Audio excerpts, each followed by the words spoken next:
Hello, and thank you for joining us for Tiger Talk. Our first Tiger Talk of this school year. We're excited to be back and talking about things happening at Marshall Public Schools this year. I'm joined this morning with Beth Ritter, our Director of Teaching and Learning, and we're going to talk a little bit about back to school and what that's looking like at our schools, and specifically about some professional development things taking place this year. Before we get into that, though, I just have some general updates that I'll share about each of the buildings. First thing I want to share, that just the last few weeks are always kind of exciting weeks of the school, getting back to school. Formal introductions with our new teachers and our whole staff coming back in the school. Our trainings this year were centered on a theme of One District, Many Voices, where we talked about diversity in our schools and conversations about how we help support all of our learners as we work to meet our mission of educating, supporting, and preparing all learners for success. And that's actually what Beth is here to talk about today, is that One District, Many Voices and what that means for our schools. I want to share with everybody that we do have ongoing need for substitutes in our district. We're offering a training session for anyone who wants to just know more about what that might mean. So the training session is on Tuesday, September 24th from 3:30 until 4:30, and that's going to take place in our district office at the back side of the middle school. It's an opportunity if you want to just ask about subbing positions, or you just want to know more about what that might look like. Our HR staff will be there, Beth will be there, and they'll be presenting a little bit about opportunities that exist and answering questions you have about them. We do hire subs, not just for teachers. I think that's what everyone thinks about when we talk about subs. We also hire substitutes for paraprofessional roles, for administrative assistant roles, and for custodial roles, a little bit of everything. So anyone with any questions about subbing, come stop in and talk to us, and we'd love to talk to you more about those jobs. A little bit from each of the buildings. At Parkside Elementary School, students kicked off the year with time to meet staff, tour the building, and visiting classrooms. Taking time for those younger kids in that orientation really helps get the year off on a smooth and strong start for them. For a lot of our Parkside students, this is their first time in a formal educational setting. This just helps us get to know them, their unique needs, and for them to get to know us and where things are at and how the procedures work and how the school system kind of functions for them. So it's a good, smooth start to the school year there. Early Childhood also wants to share with you guys that we have classes starting soon for ECFE. We have classes on Tuesdays, Wednesdays, Thursdays, and Fridays. And we do have a few spots still available. If anyone's interested in that, they can register by calling Community Services at 537-6767. At Southview Elementary, this is our new elementary school in town. We recently welcomed about 540 students back to school, and something they've started doing the last few years, we had the SMSU women's soccer team there the very first day, so they formed like a tunnel for our 3rd and 4th graders to walk through and welcome the kids in the building. And then after the 3rd and 4th graders got in, they formed a tunnel for the 2nd graders to walk through as they welcomed them back into the building. So a little fun, get to know each other, welcome back to school event for them, and certainly fun for the SMSU students as well to get to see the little kids coming into school for the first couple days. At Southview, a big focus that they're working on this year is implementation of what they're calling U-Time activities. That's part of the BAR work that we've been talking about for a couple of years. These activities are geared to help teachers get to know kids on a personal level and form some strong relationships with each of the students. The goal is to get to a spot where students are comfortable coming to teachers with any concerns that they have and knowing that teachers are there to support in a variety of ways in the school. At middle school, thrilled to report a fantastic beginning to the school year. On Tuesday, September 3rd, we had our first orientation at that building as well. We had over 625 students come to Open House Picture Day that day, so a really good turnout and just a chance they got to see where their homeroom's at, drop off their things, and just be ready for that first day of school without everyone being in the hallway at the same time. It was a nice way to start the day. With the middle school, they know just a number of different things kind of taking place this fall. NWA testing, it's happening right now. School bus safety training and some building-wide safety drills starting off the year as we get everyone in the building there too, getting started. At the high school, we have a Link Crew program that started off the school year. Just a nice transition for our 9th grade students. The junior and senior Link Crew leaders, I believe, Beth, your daughter was a Link Crew leader, helping welcome the new 9th graders in the building. So they plan activities and just a way to get those 9th graders into the building for the first time, welcome them into high school, because it's a different setting and different kind of environment for students, what they're familiar with at other grade levels. So that whole first day, 9th graders are the first day with the Link Crew leaders, and then the other students come in later on in the day just to run through the schedule quick before we start our first actual day of classes. I do want to call out too at the high school, we were recently notified that 3 of our students have advanced to a semifinalist round of the 2025 National Merit Scholarship Competition. So congratulations to senior students Ryan Botsford, Carter Gerke, and Jack Gunn. They're being recognized this year along with students from around the United States, and they're competing in the 70th annual National Merit Scholarship Program. So congratulations, boys. Homecoming week is coming up quick. That's next week, week of September 23rd through the 27th. Student Council is working to have that coronation take place during the school day like we've done the last few years, and then all of our kids get to participate at the high school, and of course the games and various nights throughout the week, and homecoming dance on Friday night for the high school students. So that's always a fun week at the high school. At our ALC this year, we had a big summer with the ALC. We moved our new site it's on campus here at SMSU. On the building, it's the far north side of the building. It used to be called the SS building. Our ALC is in the second floor of that building. The building is complete. The students have moved in. It's really going well for us there. It is the first time that program has had a building that's set up with classrooms that have doors and feels like a regular school. Students came in that first day and just commented on how it feels so much more like a school, and they were excited to be there, and teachers are commenting how just quiet it is with it feeling set up like an actual school. Everyone's really appreciative of that. So it was a great project. We're really excited to have those students in there, this home that now feels like a permanent home for us for that program. Our CTI building that we opened last year with all of our career and technical ed programs. The CTE classes are up, taking off. They've got the safety introductory pieces taking place there. CNA classes, they're working on getting started as well, again through the legal rights and the HIPAA laws and all those things that you have to learn when you're taking medical classes. And the CTE certification and approval for all of our programming gets renewed this year, so we're in process of that. Our CNA program was recently approved, so that program is up and running with a brand new instructor, and that is going really well. Excited to have that in place. Our speech teacher, I want to recognize Coach Van Koolen. She was recently honored by the National Speech and Debate Association for leading the program in the prestigious 100 Club. It recognizes excellence in leadership, competition, and service activities. So congratulations, Donna, on that. And our soccer, we want to call out Coach Matt Versavel. He had his first ever career win recently in a game against Worthington. Those girls are doing very well this season as well. So congratulations, Coach Versavel. Finally, I just want to call out, this is our second year of free breakfast and lunch for students at Marshall Public Schools, actually students across the state. Every student gets 1 free breakfast and 1 free lunch every day. Just a great benefit for families and students to have that available for everyone. So that's going really well. I do want to encourage families to still continue to complete the application for benefits. That's what we used to call the free and reduced application. Completing that application still can help families be eligible for different discounts on school-related fees, and it can help the school with different grants and funding programs that happen throughout the year too. So still encourage people to complete that. All right, that's our announcement. So Beth, I want to talk today about the One District, Many Voices as our school theme. Every year when we start talking about professional development, we talk about a theme and what are we going to structure training around for teachers. So we've talked about One District, Many Voices. I'm going to ask you kind of what have we been working on in recent years, and why this theme this year? Sure. So like you mentioned, each year we discuss, usually in the spring before, what do we want our theme to be for the next school year? So for example, last year we had Amplify Your Impact. We really had a big focus on revitalizing, redefining our PLCs, or our professional learning communities, what all staff members, all teachers take part in every Wednesday during early outs. We spent the whole year looking at them, refining them, making them the best they can be, because that is embedded staff development for our staff, which is great. So then this year, we decided, like you mentioned, to go with the One District, Many Voices theme, because our district is composed of so many voices in so many different ways that we really felt it was encompassing of our district as a whole. Yeah. I know when we came off of COVID, we really sat back and thought about what's the most important piece for our students? What do we really, and for our staff? How do we really make sure we're meeting our vision, our mission of preparing students for success? What does that look like? So the first year coming off COVID, we said we just need to take a step back and we need to think about what are the things we're doing and how do we do that really well. And then we said, okay, these are things we got really going really well. and we talked about how are we going to make the biggest impact we can with kids, how are we going to meet those individual needs of all of our kids, and how does that work for us as staff, and talked about that.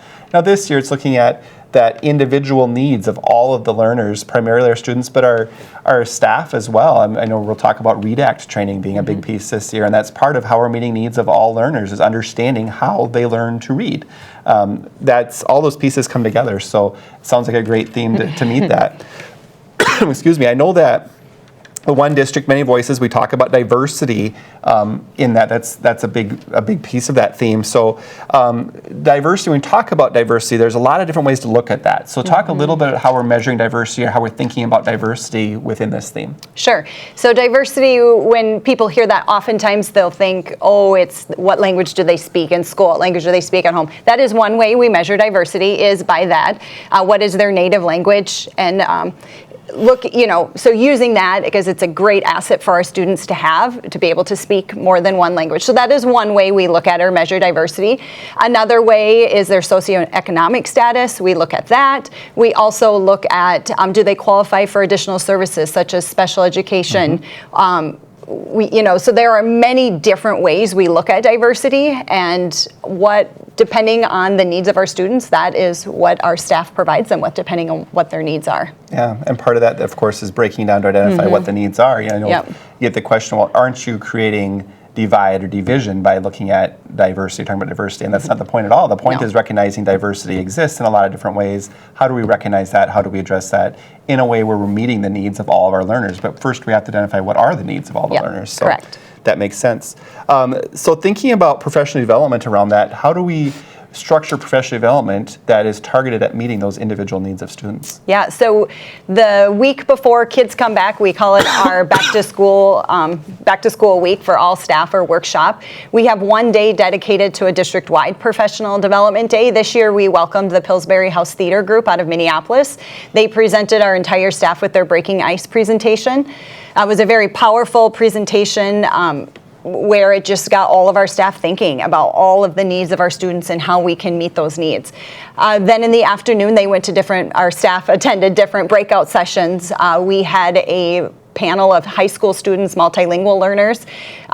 Again, very powerful. They shared their story of what it's like to be a multilingual learner at Marshall Public Schools.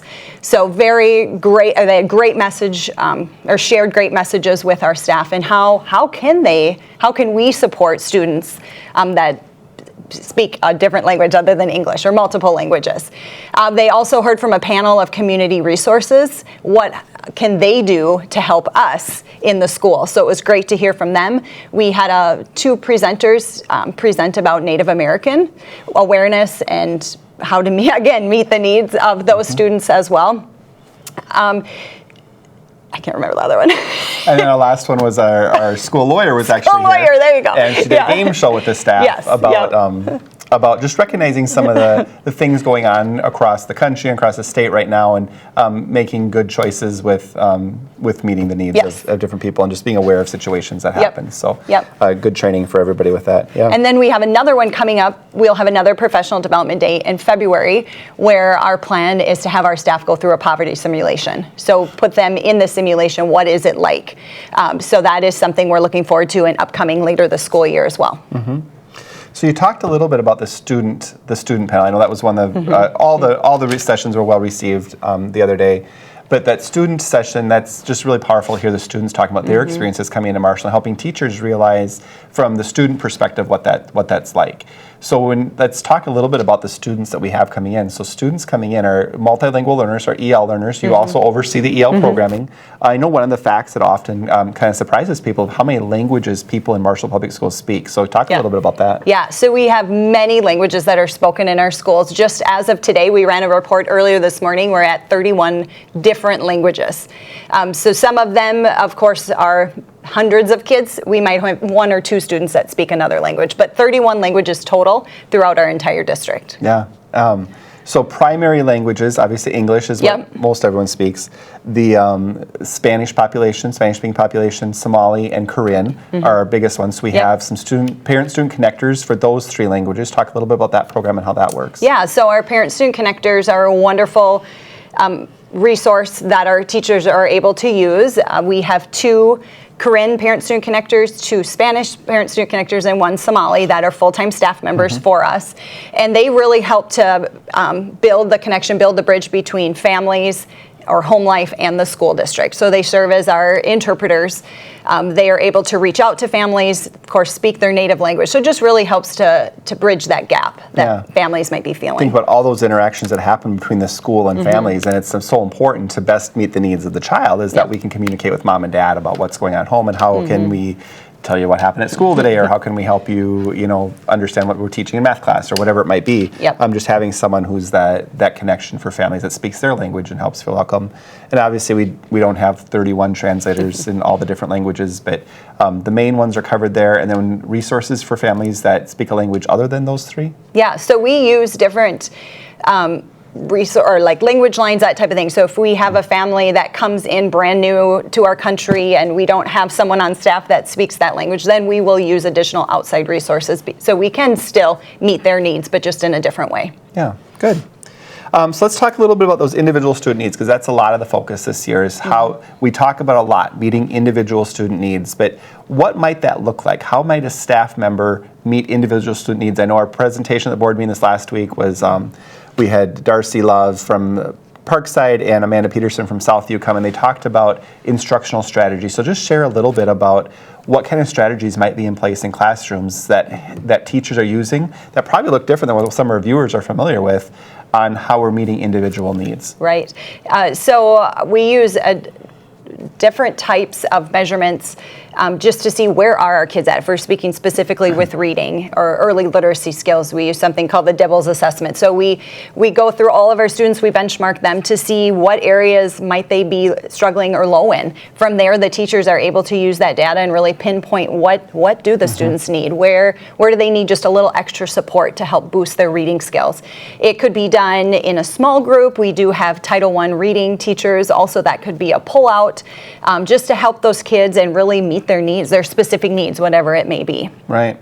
So if I walk into a typical reading classroom at any one of our classrooms, I think about when I was in school, it was a lot of the teacher was in front and said, here's what we're working on today. That doesn't happen as much right now. There might be a little piece of that, but just a quick overview. What does a typical lesson look like when we're talking about meeting needs? Right, like yeah, there will be some whole group instruction, of course, but then often what you'll see some kids might be working individually, some kids might be working in a small group. There could be another assistant in the classroom helping or a volunteer, and then the teacher also is working with a small group. So there's always a lot going on, a lot of moving pieces in a classroom, but the kids are doing very specific things based on what they need. Right, and that's for reading and math. Absolutely, yeah. We do that in the cores. So we think about that instructional piece, and with MCA data being part of that, the state testing, just to help people understand that. So MCA data is measuring progress on the state standards that are normed across the state, and they're set here. The standards are laid out from the state, what we have to teach. The test measures progress in those standards, so we have to make sure we're introducing all students to those grade level standards. That happens in that whole group instruction, and then the small group piece is where we're saying, well, this is where we're shooting for. Some students are there and ready for that, but maybe I have a group of kids in my classroom that has a language barrier or some other need, and then those small groups are working on the prerequisite skills to build up to where that grade level skill is. Would that be an accurate way of explaining that? Absolutely, yes, yep. Yeah, that's a great, and just the classrooms feel different in that way, and the curriculum resources that are used and such to meet the needs of all the different learners. And I know that the state moving forward with the READ Act and thinking about reading instruction requirements across the state is really looking at that science of reading being the piece they talk with that, and understanding how kids learn to read. And this instructional model that we've had in place for some time really leads well into what the state is now saying schools have to do. Right. We've been starting that already. Correct, yes, yep. And we're now rolling out phase 1 of the professional development. The state of Minnesota has phased it in 2 different phases. Phase 1 starts this year of the professional development for staff. Phase 2 begins next year. We have decided to go with OLA, or Online Language and Literacy Academy. It's about a 8 to 9 month program, or professional development training, yeah. That's done primarily online, asynchronously. So staff log on, they watch videos, they have a book they need to read, but then we also have 3 live sessions with a trained OLA facilitator. And that it's all of our elementary staff, K-4, as well as our K-12 special education staff are part of the phase 1 group. So they've all started the training, and then any of our instructional coaches, K-12 as well, have started the training. We will continue to work on the training throughout the entire school year, and it is exactly what you said, based on the science of reading. How does the brain learn to read? How do we teach students to read? So it is a fantastic training.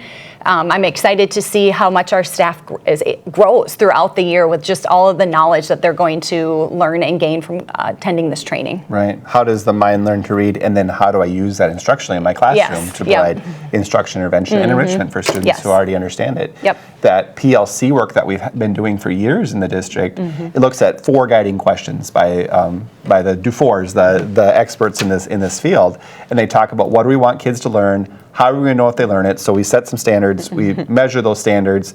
What happens if they already know it? What happens if they are struggling with it? So how do we provide those intervention pieces? So this builds right into that. Absolutely. So that work that we're talking about, how we understand how kids learn, how we're going to meet those needs, and how we're going to measure that, this is happening during our professional development time, those Correct. PLC times, Wednesday afternoons. Teachers are putting a lot of time into that right now.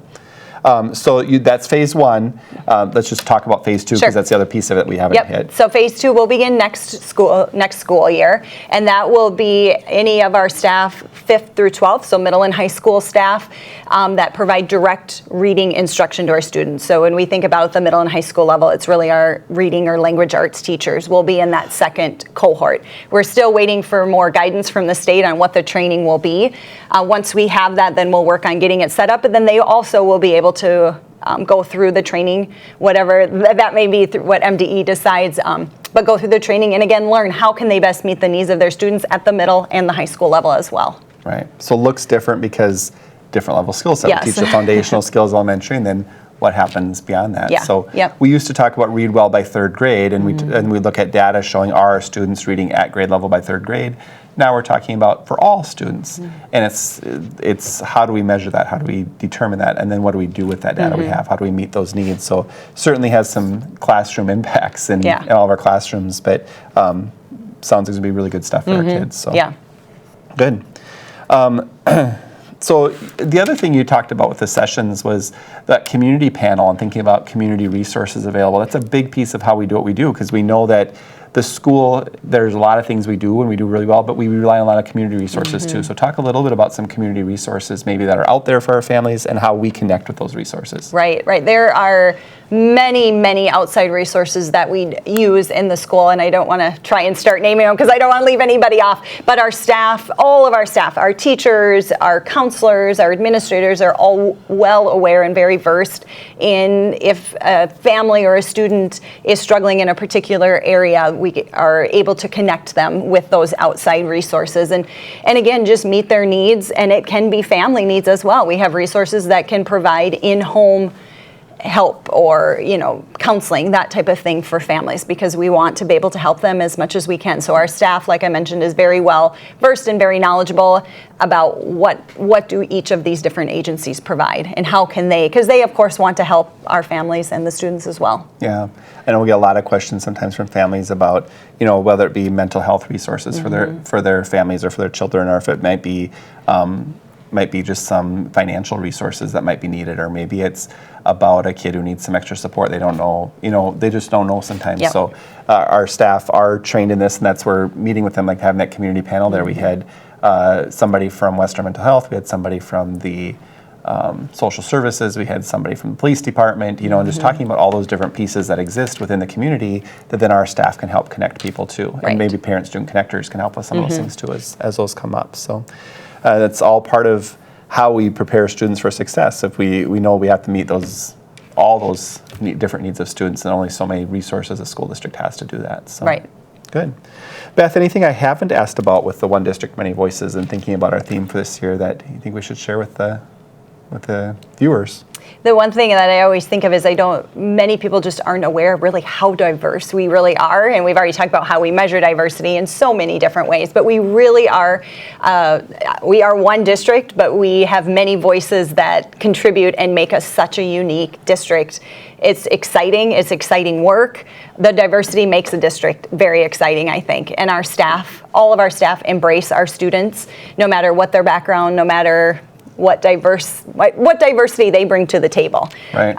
So I want to applaud our staff because they work hard day in and day out to make sure they're meeting the needs of our kids, and they really do a phenomenal job meeting the needs of all of our students. I think it was a few weeks ago at a board meeting, you gave a presentation about equity, and you talked to the school board about that, and a lot of our viewers have probably seen the visual, but it's a dad and a couple boys or something standing watching a ball game, and there's a fence, and there's a couple, the dad's tall, and then some of the kids are shorter, and do you give everyone one stool to stand on where some don't need it at all, or do you give some more? So that, thinking about the equity, it's how do we really meet the needs of each person? So maybe the shortest person gets 2 stools, the tallest person doesn't need any, and the other person needs 1 or something like that. So that analogy, thinking about those needs of our students and really recognizing that need exists and seeing it's there. And if we don't have the connection to meet that need, then let's find the connection for it. Let's put that together. And that's really a lot of what we're doing in the schools and how that works. So exciting work, important work. Not really something new to the district, but just something that giving it some intentional thought, some intentional work around there, conversations for our teachers. And of course, it meets some relicensure pieces for teachers too. The state does require relicensure training in a lot of these areas, and this will line up to help meet that for teachers too. So thank you for your work. I look forward to what happens with all that throughout the year, and helping just us continue to, as we know more things, we do even better work for our kids. So, that's right. Yeah, thank you. All right, and to our viewers, thank you for watching this time. We'll see you next month.